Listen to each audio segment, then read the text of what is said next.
Imagine being told that. Like, simply splashing water on your face could instantly wipe away the moral consequences of lying, stealing, or, actively exploiting your employees. Right, which sounds completely absurd. Totally absurd. You look at the person telling you that and assume they were joking. But for centuries, massive segments of human civilization have desperately searched for these exact kinds of loopholes. Yeah, they really have. And why? Because we are fundamentally terrified of the hard work required to build a just, functional society. So, welcome to the Deep Dive. I'm your host, and joined by our resident expert, we are opening up a foundational text today, Surah Al-Ankabut, which is historically known as the spider. Thanks for having me. And I should warn you, if you think we're going to look at this through the lens of like soft, comfortable religious sentimentality, you are definitely in the wrong place today. Exactly. We are looking at a stack of incredibly rigorous sources today that argue this text is not a book of magic spells. It's actually a masterclass in sociology. Yeah, it's a raw, unfiltered blueprint for civilizational survival, and really a terrifying diagnostic of why our institutions inevitably collapse. Which is what makes it so fascinating. It is arguably one of the most sophisticated critiques of institutional fragility you can find in classical literature, and it demands to be read as a structural engineering manual for human societies, honestly. Right, not just poetry. Exactly. If you approach a text of this magnitude as if it were just a collection of poetic metaphors or, comforting bedtime stories, you are essentially trying to build a suspension bridge using poetry. Yeah, which is not going to end well. It will inevitably collapse the second a real-world load is applied to it. The text itself, right from the title, gives us this profound warning about structural integrity and human self-delusion. Which brings us to the core metaphor that sets the baseline for this entire discussion. The spider's web. Ah, yes, the web. The sources point out that human beings are, remarkably adept at building complex, highly intricate systems. I mean, we build massive legal frameworks, sprawling global economic models, and elaborate social hierarchies. Right, and from the inside, if you are sitting comfortably within one of these systems, it looks geometrically stunning. It looks like an impenetrable fortress. And, crucially, it is incredibly effective at trapping the vulnerable. Which, is the primary biological function of a spider's web. It is a highly efficient trap for anything smaller, weaker, or less resourced than the architect of the web. Yeah, that makes sense. It functions perfectly as an instrument of resource extraction and control. We look at, say, a complex financial derivative or a multi-layered bureaucracy, and we confuse that complexity with resilience. But let me push back on the physics of that for a second. Because if we're talking about materials, spider silk is technically stronger than steel by weight. Sure. So isn't a spider's web actually a symbol of incredible engineering? Well, you're right about the tensile strength of a single thread in a vacuum. But you are confusing material strength with structural integrity. Okay, what do you mean by that? What happens to a spider's web when the macro environment shifts? What happens when a heavy wind blows, or storm hits, or a branch falls on it? Oh, it's just gone. Exactly. The web possesses absolutely zero structural integrity against those external macro-level forces. It is swept away instantly. Right. The text is making a profound, measurable sociological claim here. Any human-made system that relies entirely on exploitation or that isn't rooted in absolute tested reality is structurally equivalent to that web. Wow. It might last for a generation. It might trap millions of people. But mathematically, historically, it is destined to collapse the moment a real civilizational crisis like a wind hits it. To put that in a modern context, that is exactly what we saw in the 2008 financial crisis, wasn't it? Oh, absolutely. Yeah, this incredibly complex, geometrically stunning web of subprime mortgages and collateralized debt obligations. And the people at the center of the web were extracting massive wealth. And they thought it was bulletproof. Right. It looked unbreakable. Yeah. But the moment the environmental reality shifted, the moment the housing bubble popped, the entire global system was completely swept away because it had, zero foundational integrity. Precisely. It was a masterpiece of complexity and a total failure of resilience. And the text we are examining is setting up this dichotomy right out of the gate. Yeah. It is confronting the reader and demanding a socio-economic reality check. It's asking, are the institutions you rely on, your economic safety nets, your political structures, your moral justifications, are they built to withstand a catastrophic wind, or are they just complex silk waiting to be torn apart? Okay, let's unpack this, because if the text commands us to read it logically and look at structural integrity, what is the very first logical premise it puts forth? Right, the opening. Because this is where I was completely stopped in my tracks when reading the source material.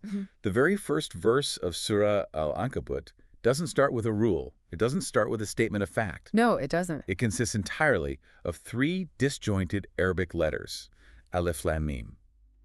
Now, generations of traditional scholars have treated these letters, these muqadda'at, as a divine secret. Yeah, as a mystery. They frame it as an unknowable mystical cipher between the divine and the prophet.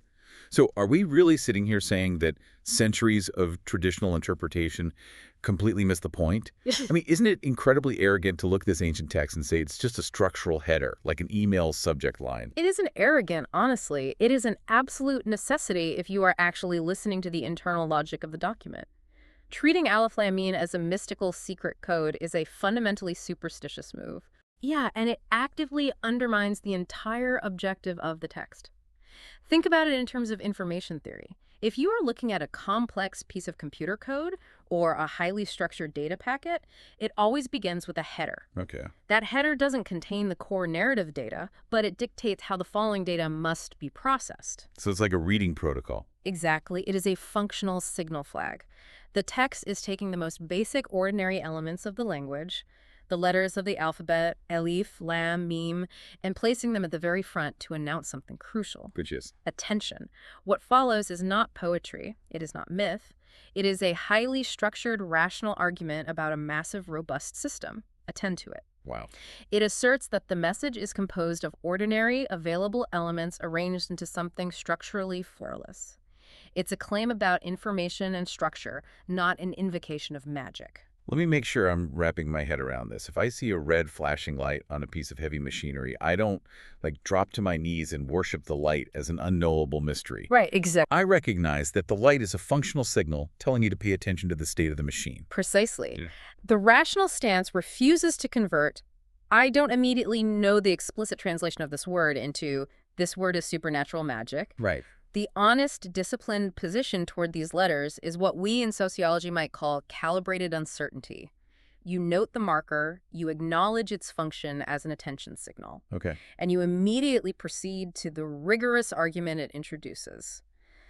That discipline, the refusal to jump to superstitious conclusions and shut off your critical thinking, is the very first test the surah sets up. Because if you stumble at that very first hurdle, if you choose the comfortable fiction of a magic secret code, you've already failed. You have. You've adopted a stance of willful ignorance dressed up as piety. You've disqualified yourself from the rational argument before it even begins. Treat the opening as an invitation to reason, and the text yields its structural blueprint. But if you treat it as a magic word, Then your intellectual inquiry stalls out immediately.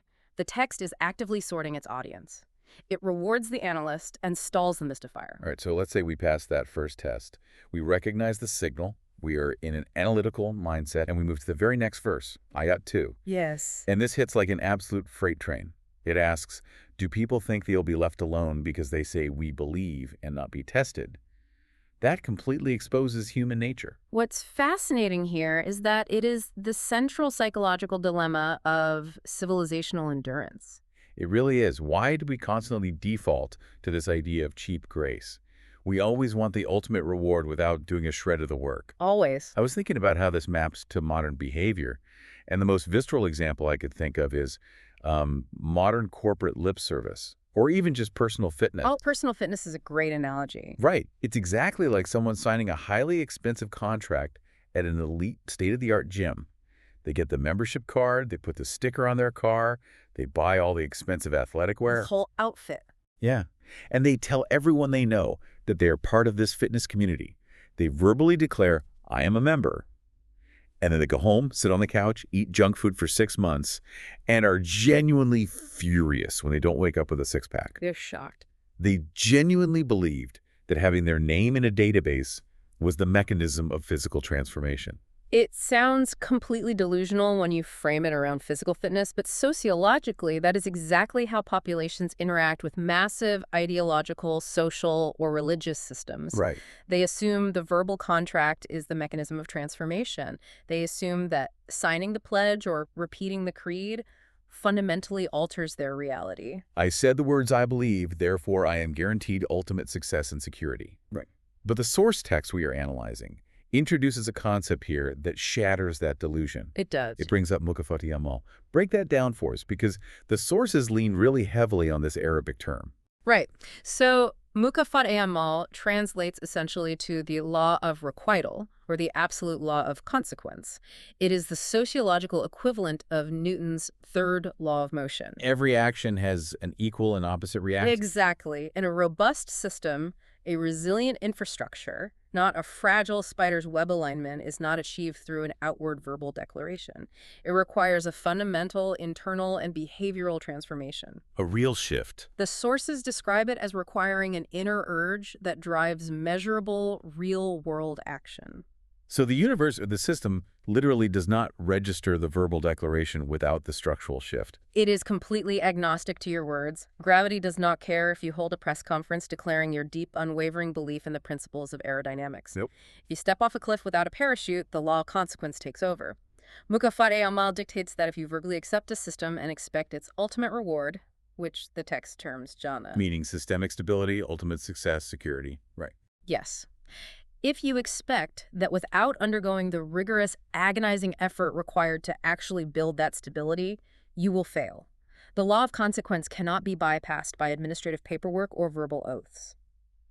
Okay, if the verbal contract is a fiction, what is the actual mechanism for success? How does a society move from being vulnerable raw material to becoming a resilient infrastructure? Well, that's where testing comes in. Here's where it gets really interesting and honestly pretty terrifying based on the sources. Yeah. It introduces the specific Arabic word for the testing process. Yuftanun. Yes, you've done them. Now, normally when we hear about testing in a philosophical or religious context, we think of like a bureaucratic assessment, a pop quiz. Did you follow the rules? Did you check the boxes on the compliance form? Right, a sanitized administrative hurdle. Exactly. But the sources clarify that yuftanun is not an academic term. It is an industrial metallurgical term. Yeah, this is key. It literally describes the process of throwing raw iron ore into a smelting furnace. We are talking about a blast furnace. It is the application of extreme, sustained, violent heat designed to force a fundamental chemical and physical change in a material. You throw the raw, dirty ore into this unimaginable heat to burn away the impurities, the slag. It is a violent process of carbonization. Right. What you are left with is pure iron that can be forged into steel.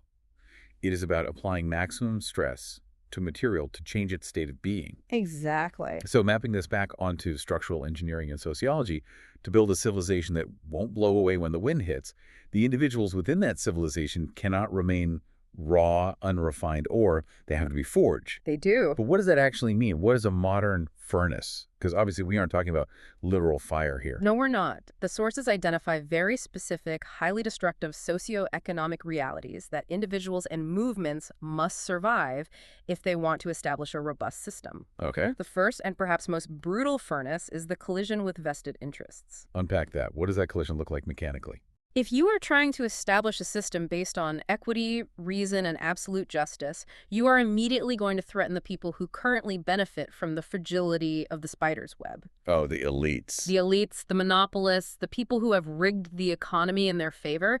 The moment you demand a resilient, fair system, they will weaponize their resources against you. You become a target. You will face catastrophic pushback. You will be marginalized, you will lose your job, you will be sued into oblivion, or you will be physically threatened. Yes. That loss of livelihood, that sudden economic terror, is a furnace. It burns away the impurity of greed and your reliance on their corrupt system. To put this in a modern context, this isn't just about ancient tribes fighting in a desert.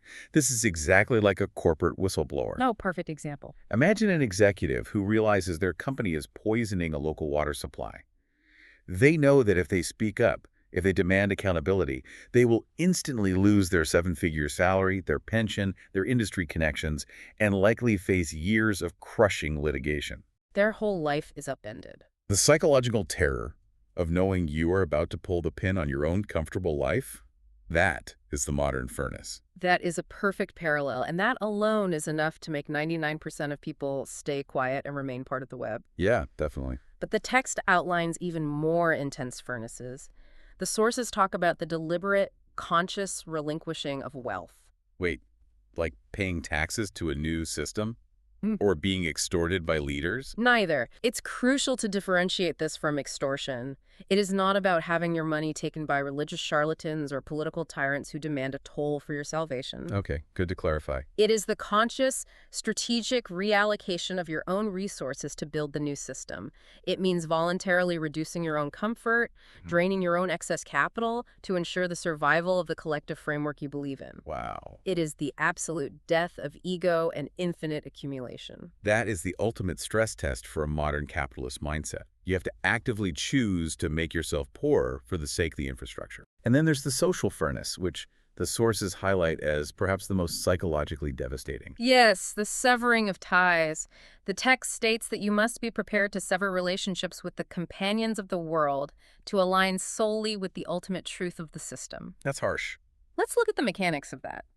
If your family, your lifelong friends, your business partners are deeply committed to the spider's web, if they refuse to process evidence and demand that you compromise your integrity just to stay in their good graces, you have to cut them off. You literally have to choose the abstract system over your own immediate social safety net. You become a pariah. You are stripped of your economic security. You are drained of your excess wealth, and you are socially isolated.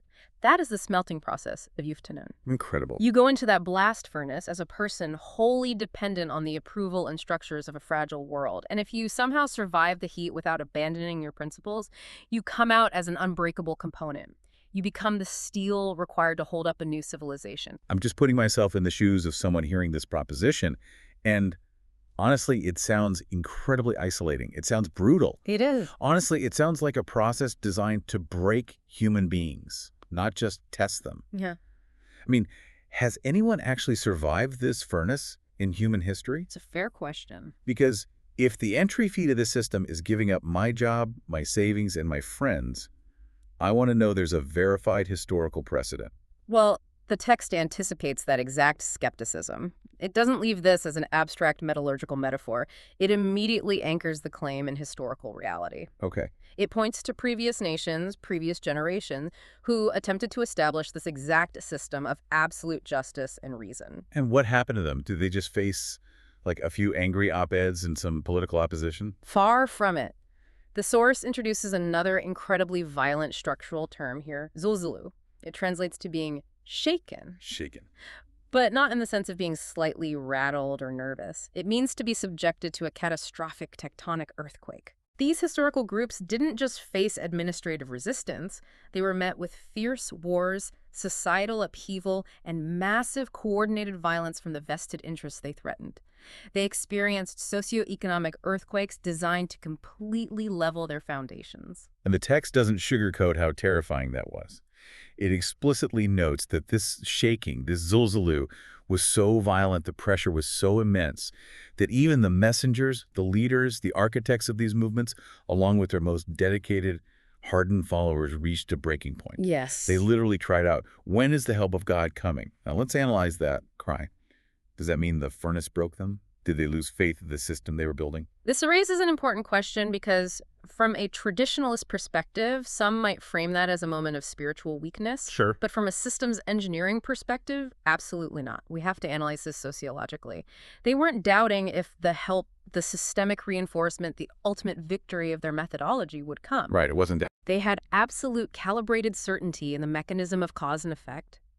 Their cry was an expression of reaching the absolute physiological and psychological limits of human endurance. Like the yield point in material science. Exactly like the yield point. In structural engineering, the yield point is the precise amount of stress a material can take before it begins to plastically deform, before it changes shape permanently and loses its original integrity. Yeah. These early adopters were in the blast furnace, they were experiencing the earthquake, and the pressure from the vested interests was so intense they were crying out because they knew, biologically and sociologically, they could not physically withstand the pressure for much longer. They were at the edge. They were essentially saying, we have given everything, we are at our absolute limit, the transformation must happen now or we will be destroyed. They aren't whining about it being hard. No. They are stating a structural physical reality. It's the difference between calibrated uncertainty and existential doubt. They didn't doubt the system, they recognized the fatal severity of the test. And the text notes that it is precisely at this moment, when the raw material has reached its maximum stress threshold, when every last impurity of self-reliance or reliance on the old world has been burned away, that the transformation is finalized. The steel is made. That is when the answer comes. Indeed, the help is near. The steel has been forged. The system is now viable because the people running it cannot be broken by any earthly pressure. To make this incredibly concrete, to take it out of the realm of metaphor entirely, the source material gives us the specific, grueling historical timeline of the prophet himself. Yes, let's look at that. We're talking about a historical figure who spent 13 agonizing years in Mecca. Let's look at the sociology of 7th century Mecca for a second. This wasn't just a place where people disagreed about theology. Mecca was a massive commercial hub. Huge. The Quraysh tribe had a monopoly on the trade routes and the religious tourism around the Kaaba. When the prophet started preaching a system of absolute equity, he was threatening their Wall Street. He was directly attacking the structural integrity of their economic web. Right. And their response wasn't a polite debate. For 13 years, they subjected his followers to relentless psychological abuse. They instituted a total socio-economic boycott. It was brutal. They literally pushed them into a valley and starved them to the point where they were eating leaves to survive. They tortured the most vulnerable members of the movement. That is 13 years in the blast furnace before the very first foundation of the new society could even be laid. And we often assume that once they survived Mecca and moved to Medina to actually build the civilizational state, things got easier. But they didn't. No, the sources point out that the next roughly 10 years were characterized by a state of perpetual existential threat. They faced somewhere around 82 skirmishes and major wars in a single decade. That's insane. That is an entire population living in a state of total war against a massive, well-funded coalition trying to completely erase them from history. The sources highlight one specific historical event as the ultimate stress test. The Battle of the Trench, or Azab, combined with the lingering psychological devastation of the Battle of Uhud. Yes. Let's look at the mechanics of a siege, like the Battle of the Trench. You have a massive Confederate army surrounding a city. They have cut off all supply lines. The text paints a visceral, horrifying picture of what this furnace actually looked like on the ground. This wasn't a gentleman's disagreement. The descriptions in the source material are deeply physiological. Yes, the text explicitly says enemies were attacking from above and below, right and left. It describes a sheer, blinding terror where, and I quote the concepts directly from the source, eyes rolled, hearts reached the throat, and dark, desperate thoughts clouded the minds of the defenders. Unimaginable stress. This is the definition of PTSD-level trauma. This is the physiological reality of human beings pushed beyond the brink of sanity. They are staring directly at complete annihilation. If we connect this back to the core argument of Surah Al-Ankabut, this is the price of admission. This absolute, terrifying, blood-soaked reality is the furnace. The ultimate success of a robust system, which the text metaphorically calls Jannah, the ultimate garden of security and systemic stability, is not a VIP club that you inherit because you belong to the right bloodline. Right. It's not inherited. It's not a country club you can buy your way into with polite donations. It is a fortified environment that you qualify for only by surviving the furnace of absolute reality. You have to prove, under the most extreme, life-threatening conditions imaginable, that your commitment to reason, justice, and the structural integrity of the system is unbreakable. You must demonstrate empirically that you have shed the fragile dependencies of the spider's web and have become the resilient infrastructure required to hold up a civilization. Exactly. The prophet and his companions didn't achieve their historical success through magic spells that bypassed human effort. They achieved it by enduring a decade and a half of systematic dismantling and rebuilding of their own physiological resilience. They paid the absolute highest price in blood, sweat, and psychological endurance. Okay, so this brings me to a massive, glaring contradiction. What's that? If the foundational text of this system is so mathematically explicit, if it is so unapologetically rooted in grueling, rational, physical struggle, if it warns us in Ayat 2 that simply saying, "I believe" is a meaningless fiction, how on earth did we end up with a modern interpretation of these systems?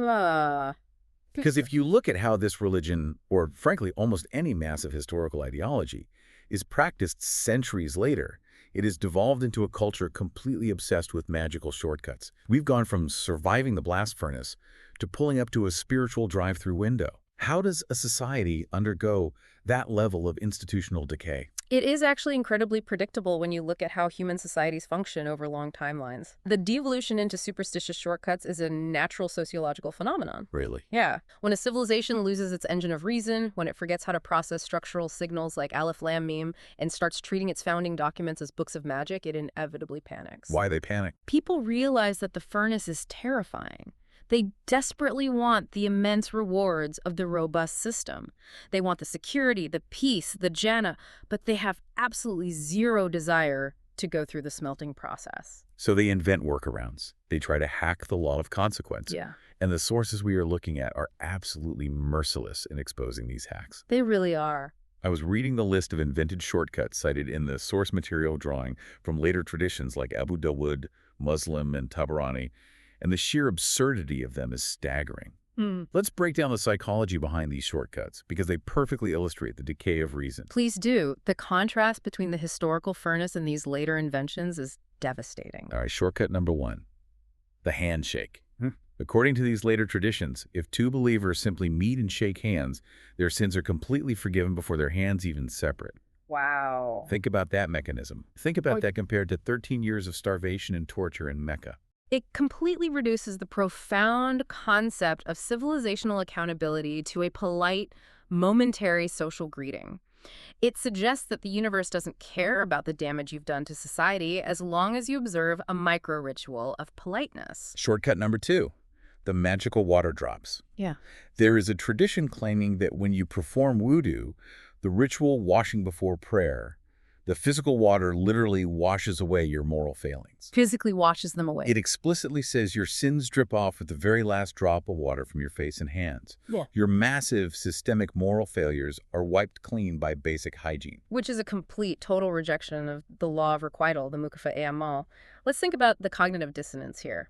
If you are a wealthy merchant who systematically exploits his workers, paying them starvation wages to enrich yourself, you are actively building a spider's web. You are destroying society. Right. If you believe that you can wash away the cosmic consequences of that exploitation just by splashing water on your face in the afternoon, then consequences do not exist. The entire system of justice is a joke. It's an illusion. It provides immense psychological release for the oppressor without demanding a single ounce of restitution for the oppressed. That is exactly it. It's a loophole designed to protect the wealthy. And it gets even wilder. Shortcut number 3, the cooling prayers. Oh, this one. A tradition states that humans are constantly generating hellfire through their daily actions, but simply performing the 5 specific daily prayers acts as a magical coolant. Coolant. The mechanics of this are absurd. You sin all morning, you pray at noon, the fire goes out. You sin all afternoon, pray in the evening, the fire goes out again. It's framed as a transactional reset button. A reset button that requires absolutely zero structural change in your behavior. You don't have to apologize to the people you hurt. You don't have to change your exploitative business practices. You just perform the ritual gymnastics, and the ledger is wiped clean. It's wild. It is the ultimate manifestation of the cheap grace the text warned about in the 2nd verse. But wait, here is my absolute favorite one. Shortcut number 4, time-traveling fasting. Time-traveling fasting, right. Fasting on one specific day of the calendar, like the 10th of Muharram, is said to mathematically white out an entire year of past sins. And another tradition claims a different fast can wipe out a year of future sins. You are literally prepaying for crimes you haven't even committed yet by skipping lunch. These traditions are the institutionalization of the belief that you won't be tested. They are administrative loopholes entirely constructed to grant the ultimate reward while completely bypassing the blast furnace. Yeah. They turn a rigorous system of civilizational survival into a superstitious ledger of cheat codes. But the most shocking part of the text, the part that really highlights the absolute degradation of this whole system, is what these later traditions did to the concept of the martyr. This is a tragedy, really. Now, remember what we established earlier. The martyr, historically, is the raw ore that goes into the furnace and becomes the steel. It is the person who faces down the vested interests, loses their wealth, severs ties with corrupt friends, fights the 82 battles, and ultimately lays down their life to build the resilient infrastructure of justice. That is a profound, incredibly rare, deeply terrifying level of sacrifice. It's the absolute apex of systemic dedication. It is the highest achievement of human structural integrity. Right, but look at what later traditions did to water this down. According to the sources, traditions were invented claiming that you are officially classified as a martyr if you die from, wait for it, diarrhea, Diarrhea. or pneumonia, or drowning, or burning in an accidental fire, or falling off a roof, or dying during childbirth. If we step back and analyze this sociologically, divorced from theology, it is a masterstroke of societal sedation. Sedation. Explain the mechanics of that. How does redefining a word sedate a population? Think about the function of a true martyr in a society. Someone who dies actively fighting against an unjust, corrupt system is a highly disruptive force. Very disruptive. Their death forces this society to wake up. It demands that the population examine the injustice and continue the fight. A true martyr is a catalyst for revolution. Okay, I'm tracking. But if the ruling class can convince the population that everyone who dies in a tragic accident or from a common disease is equally a martyr, you completely strip the word of its revolutionary power. You normalize it. You make it entirely passive. Exactly. You fundamentally change the definition of martyrdom from active, conscious resistance against tyranny to passively dying from bad luck or poor urban infrastructure. That's chilling. It acts as a massive sedative for the grieving population. The sources note the incredible, dark sarcasm of the situation. If another tradition claims that a single martyr has the magical ability to intercede and get 70 of their relatives a free pass into heaven, Oh, wow. then logically, if your father falls off a poorly constructed roof and dies, you shouldn't mourn his death or protest the lack of building safety regulations. You should throw a party.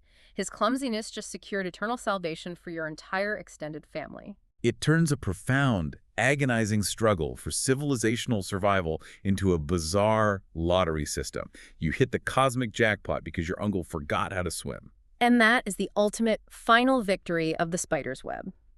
When a society widely adopts these comfortable fictions, it permanently abandons the hard work of building steel. They give up. It accepts political corruption, systemic incompetence, and infrastructural fragility because it genuinely believes that the ultimate rewards of the universe are secured through administrative loopholes, not through rigorous, reality-tested effort. Wow.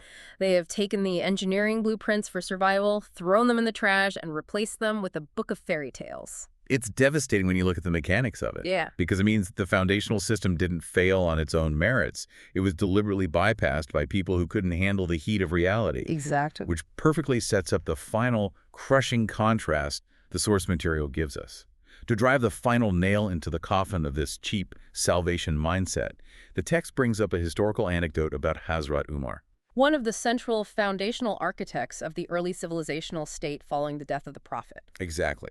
Here is a man who absolutely did not deal in magical handshakes dripping water or time-traveling fasts.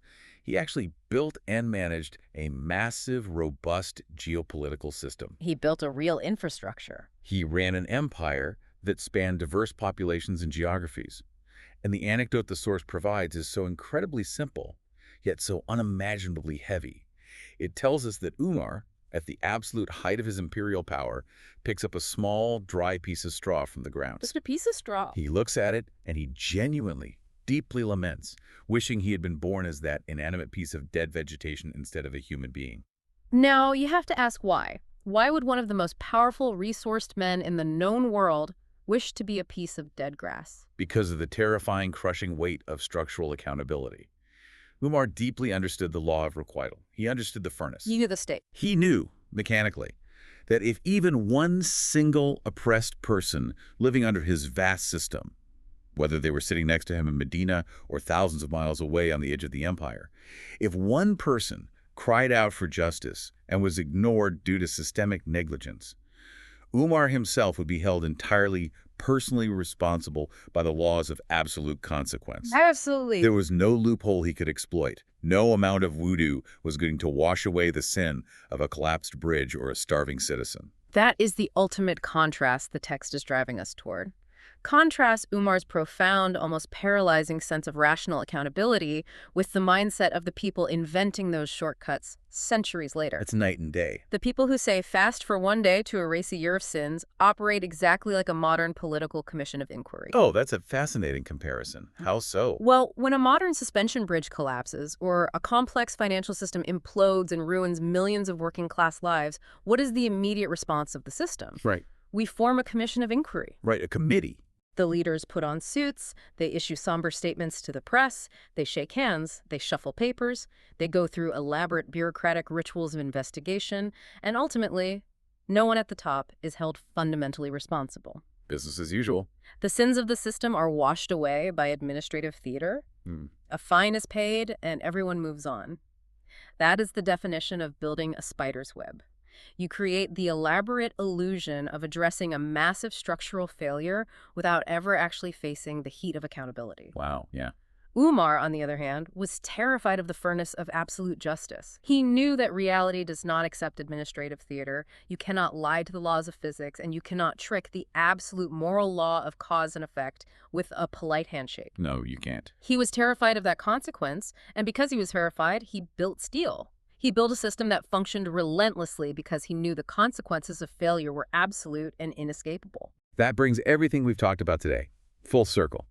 We started this deep dive looking at a text that is universally treated by traditionalists as a mystical, secret Alif-Lam-Mim. Yes, a signal flag. And we've seen how, if you actually apply discipline and reason, it is a precise, blaring alarm bell. It is an information header demanding rational, structural thought. If we synthesize everything we've covered today from these incredibly rigorous sources, we are ultimately looking at the eternal, unchanging battle between permanence and change in human society. Permanence and change. The permanent principle, the unyielding law of reality, is that any serious message, any robust system, flags itself clearly and demands rigorous empirical testing. It demands the smelting furnace. It demands that you give up your vested interests, your comfort, and your cowardly reliance on fragile, human-made spider webs. That is the permanent truth. You cannot bypass the system no matter how many cheat codes you invent. But the change, the tragic cycle of human history that repeats itself in every single era across every culture is our overwhelming tendency to mystify what we don't want to work for. It's just easier. Every generation looks at the blast furnace, feels the terrifying heat of true accountability, and collectively decides to invent comfortable, magical shortcuts to avoid the fire. We invent the handshakes. We invent the water drops. We redefine martyrs. We redefine what it means to sacrifice. We wrap the engineering manual in velvet, place it on a high shelf, call it holy, and absolutely refuse to read the blueprints. We prioritize the comfortable fiction over the brutal reality every single time. Okay, we've unpacked a massive amount of historical and sociological theory today. We've gone from the molecular structure of forging steel to the physics of spider silk to the psychology of corp whistleblowers, all the way to the institutional decay of ancient empires. We covered a lot of ground. But if we step back from the history and the grand sociological theories for a second, so what does this all mean for you? It means this entire text is a diagnostic tool, and it is pointing directly at you, the listener. This isn't an abstract history lesson about 7th century Mecca. It is asking you to audit your own life. Audit your systems. Look closely at your own core beliefs. Look at the political ideologies you champion, the economic safety nets you blindly rely on, and the moral loopholes you use to justify your own behavior every day.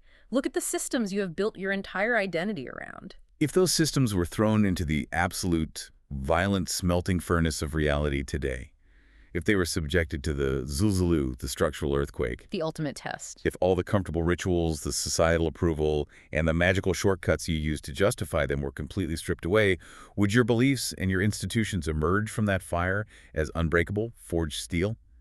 Or would you discover, when the heavy wind finally blows, that you've just been living in a spider's web?